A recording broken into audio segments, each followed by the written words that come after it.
ये लो, मैंने पानी भी भर कर रख दिया है। अब तुम दवाई खा लो। आज मैं कोशिश करूंगा कि फैक्ट्री से जल्दी आ जाऊं। मैं तो चाह रहा था कि आज मैं छुट्टी ले लूं, लेकिन सेठ मुझे छुट्टी लेने नहीं देगा। आप क्यों इतना परेशान हो रहे हैं? मैंने कहा तो आपसे कि मैं ठीक हूँ। आपको ये सब काम करने की जरूरत नहीं है कोई। आप फैक्ट्री चले जाइए। ऐसे कैसे जरूरत नहीं है?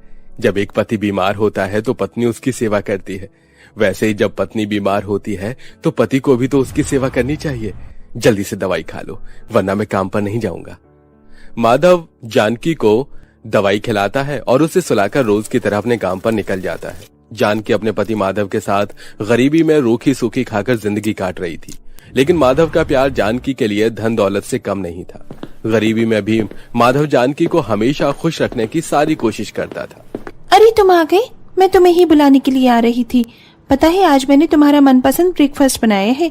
चलो आज साथ में बैठकर ब्रेकफास्ट करते हैं। कितना टाइम हो गया है ना हम इस साथ में बैठकर ब्रेकफास्ट करे हुए। मुझे आज एक जरूरी मीटिंग के लिए जाना है, तो मैं बाहर ही ब्रेकफास्ट कर लूंगा। आप क्यों हमेशा मेरे साथ ऐसा करते हैं? हमारी शादी को कितना समय हो चुका है, लेकिन आज तक आपने मुझे प्यार भरी तो बातें भी नहीं की हैं।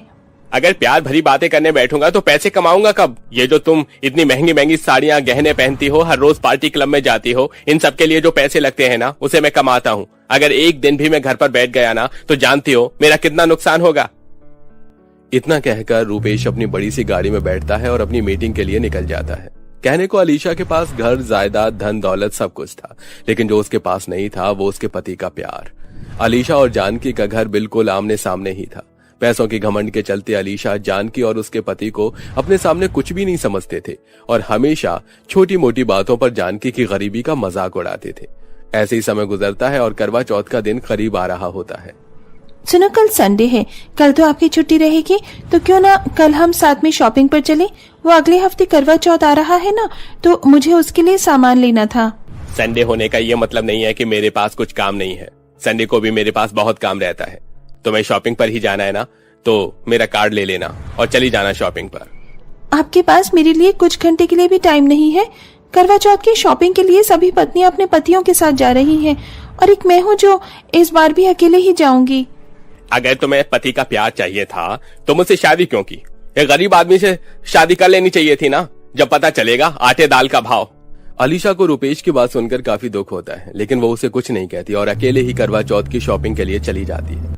अपने गुस्से को शांत करने के लिए अलीशा करवा चौथ पर पहनने के लिए महंगी से महंगी साड़ियां, मेकअप प्रोडक्ट्स और भी कई तरह की चीज लेती हैं और लाखों रुपए की शॉपिंग कर अपनी बड़ी सी गाड़ी में बैठकर आ जाती हैं कि तभी अलीशा को आंगन में झाड़ू लगाते हुए जानकी दिखाई देती है।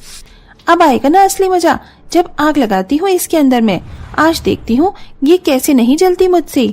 अलीशा अपने सारे शॉपिंग के बैग्स लेकर सीधा जानकी के पास जाती है।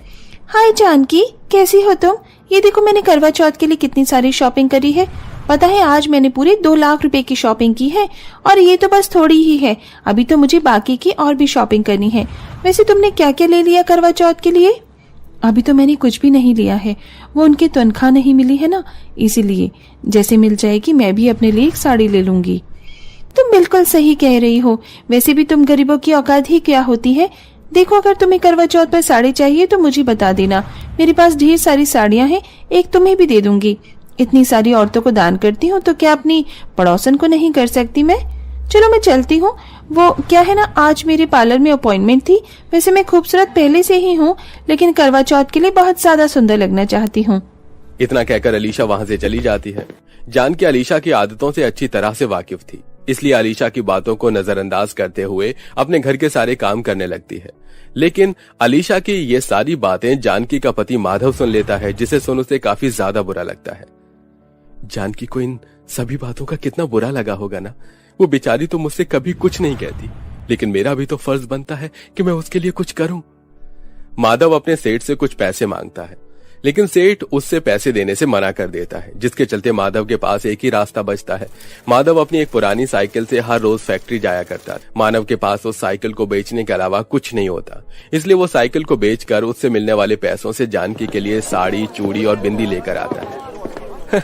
देखो जानकी, मैं करवा चौथ पर तुम्हारे लिए क्या तोहफा लाया हूँ। लेकिन इसके लिए आपके पास पैसे कहाँ से आए? और आज आप पैदल घर क्यों आए हैं? आपकी साइकिल कहाँ है? कहीं आपने साइकिल बेच तो नहीं दी? बोलिए माधव जी। तुमसे झूठ नहीं कहूंगा, हाँ मैंने वो साइकिल बेच दी, क्योंकि मैं नहीं चाहता था कि इस साल भी तुम पिछले साल की तरह करवा चौथ पर एक पुरानी सी साड़ी पहनो। मैं तुम्हें सारी खुशियां तो नहीं दे सकता, लेकिन जितने मेरे हाथ में है उतनी तो दे ही सकता हूं ना। माधव की फैक्ट्री काफी ज्यादा दूर थी, लेकिन इसके बावजूद भी माधव अपनी सहूलियत न देखकर अपनी पत्नी की खुशी देखता है।